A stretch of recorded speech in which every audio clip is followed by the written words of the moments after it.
My name is Kechi Okuchi and I survived a plane crash. I sustained third-degree burns over 65% of my body. All those people that died and I don't know, I just felt so heavy. So I made a decision while in that hospital bed that I would spend my life living as fully as possible.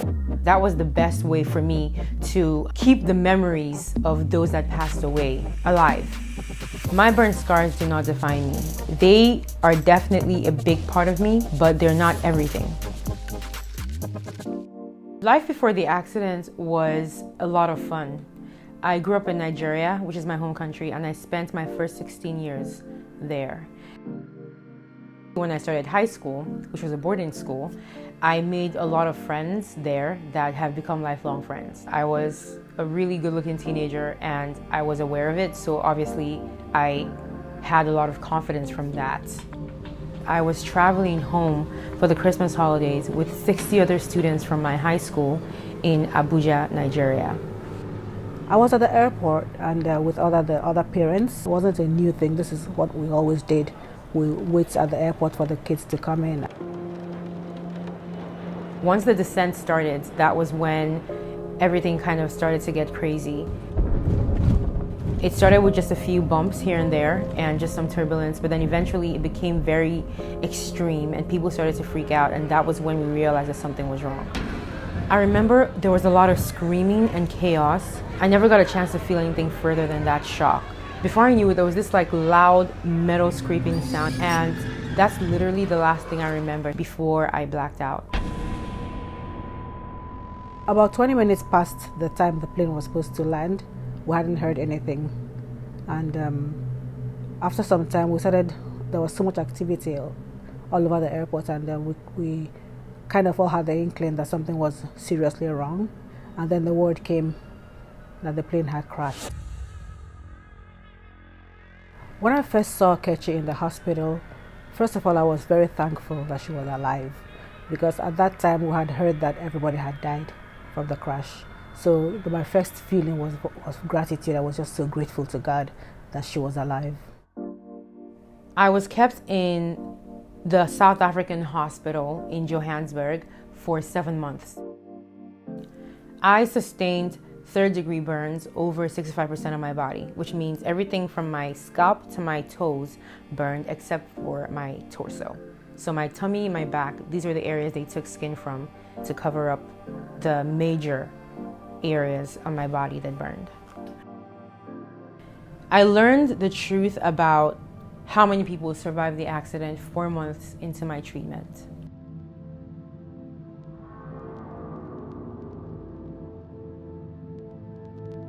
I was so confused because up until that moment, I had assumed that everyone was okay. It's like, I'm never going to see my friends again that were in that plane. I realized like the last time I saw them was the last time, period.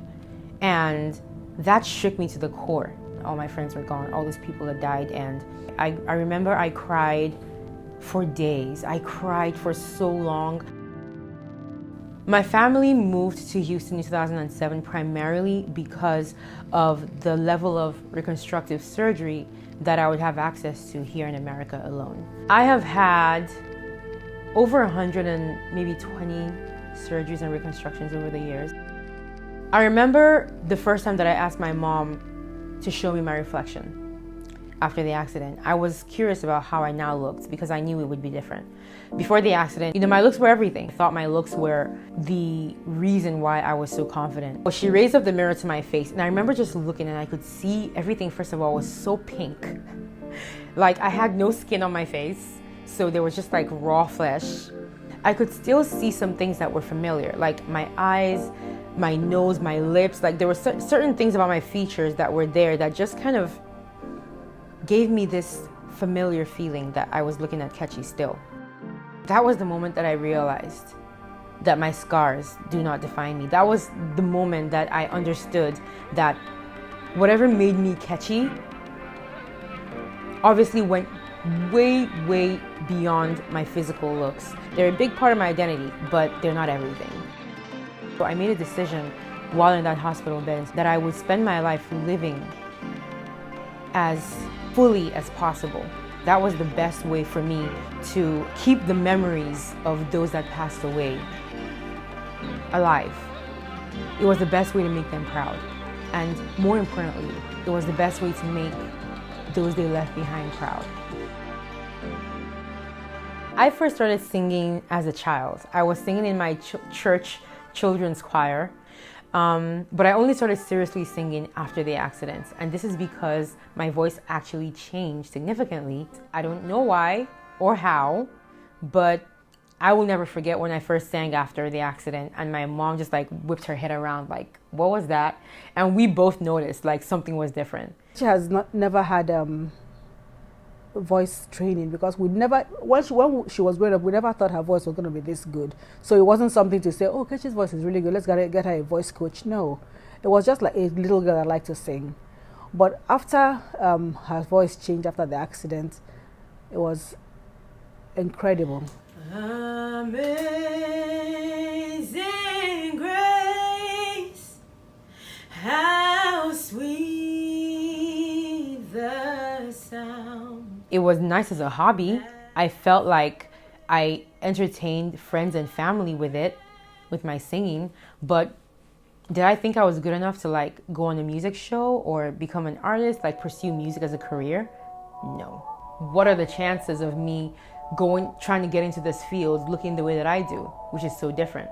I mean, her father was always on her, go do something with this voice. You have to do something with this voice. You have to go on this show, go on that show. Kechi wouldn't do a thing until her friend signed her up for AGT. America's Got Talent was an incredible chapter in my life. I ended up on the show because one of my best friends signed me up without telling me. That's how I ended up on America's Got Talent. But the show did a great job within those 3 months to teach me so much. Now that I've had all this experience traveling and speaking in so many different places to so many different kinds of audiences, I meet people and I know that we are in a world that needs more of that kind of message where people realize that their scars, invisible or visible, do not define them. Their trauma doesn't define them. My burn scars do not define me. They are definitely a big part of me, a big part of my story and my identity, but they're not everything. And in my experience, you know, when you're real, real recognizes real. And I choose to be defined by my own standards of beauty. And you should too.